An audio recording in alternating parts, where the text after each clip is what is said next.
Let's bring in Texas Congressman Pat Fallon. He's a member of the House Oversight Subcommittee on DOJ, and he was in today's hearing. Congressman, great to see you. Mark mentioned on the Senate side, it is Joni Ernst, the senator from Iowa, who's put out the misallocated millions just to Ukraine. Some money, hundreds of thousands of dollars, $600,000 total, went to a pet tracking app and a dog collar manufacturer. I could go through this list, but it's infuriating and it's dinner time. However, when we talked to John Sopko, who was the Special Inspector General for Afghanistan, he said that when he started working in Washington in 1982, USAID was broken then. So I just want to know, for the American people, why in the hell did it continue to exist for 40 some odd years?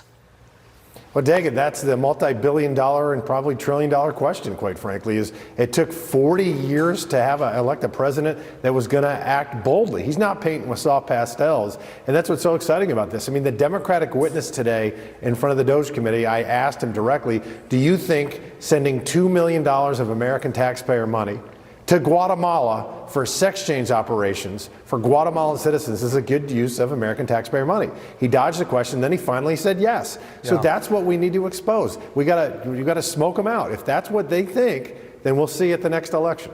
Can I just follow up with you on that? Because we had another example. You might have asked a question to the other individual about, it was LGBTQ job opportunities in Serbia or something.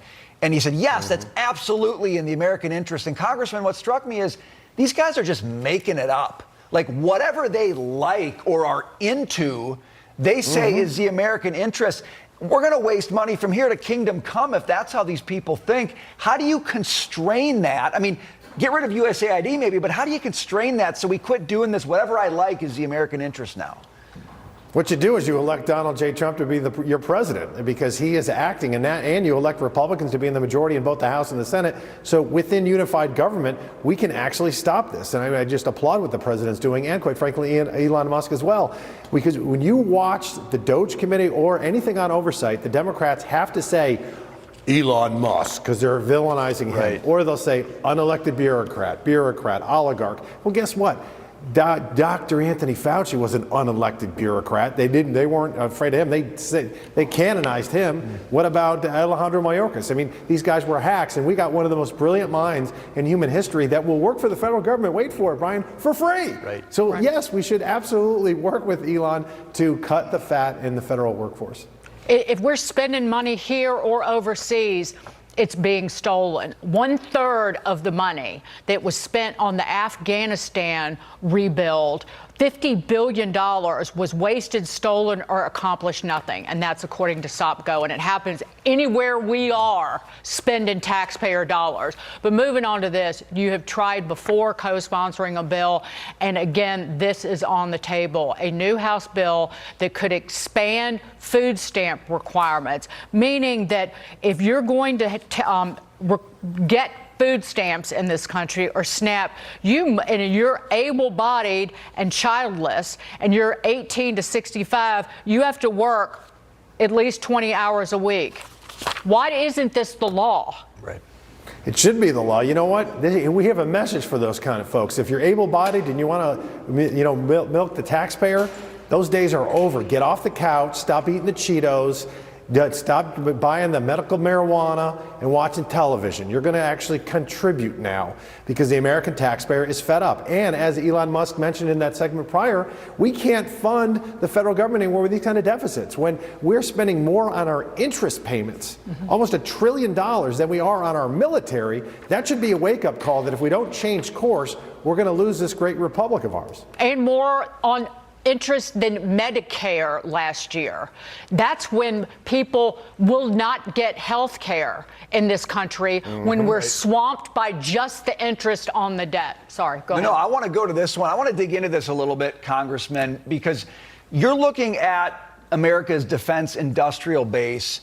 And we've heard a lot of conversation about this, including, the shipbuilding deficit we have relative to China is one of the big headline examples of this.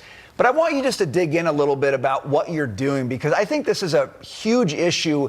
And we're in this moment where we're talking about where we properly allocate resources, okay, I think this is where we ought to be really talking about resource needs and waste. What are you doing on this one?